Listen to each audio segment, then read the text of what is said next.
التوصيلات الكهربائية قايمة بها مبادرة من جامعة كرري كلية التقنية. عدد المستهدفين 20 طالب. الدورة مدتها 5 أيام. الدارسين يبدوا من التوصيلات الكهربائية من المفتاح والبريكر واللمبة. بعد ذاك الزول بعد ما تمضي الدورة إن شاء الله بيكون يتعلم كل التوصيلات الكهربائية المنزلية العادية يعني. بعد ذاك بيكون فيها معالجات. الدورة الثانية عندنا دورة السباكة هنمشي على. الدورة الثالثة حتكون دورة اللحام.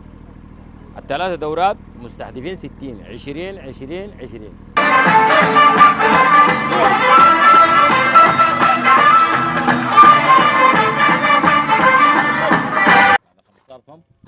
هنا المجمع ده فيه 12 يوم، 6 اتجاه الشرقي و6 في اتجاه الغربي. بعد ما نصب حنيجي نزرع مواسير 4 في 8.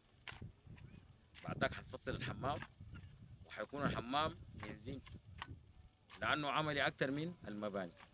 بعد ذاك بتكون حفره عاديه يعني. بعد ذاك الحفره دي بتكون في شكل مصاص.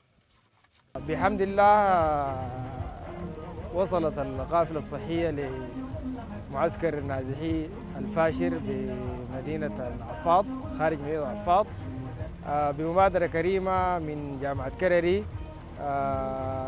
نشكر إدارة جامعة كرري ونشكر كل الغائمين الذين أسهموا على إنجاح هذه القافلة.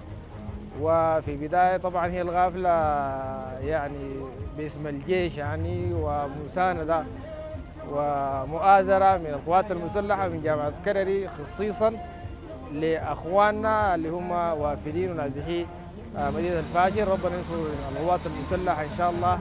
القافلة الحمد لله في أيام قلائل أدت غرضها وزيادة اللي هي غرضها الصحي والهندسي والاجتماعي.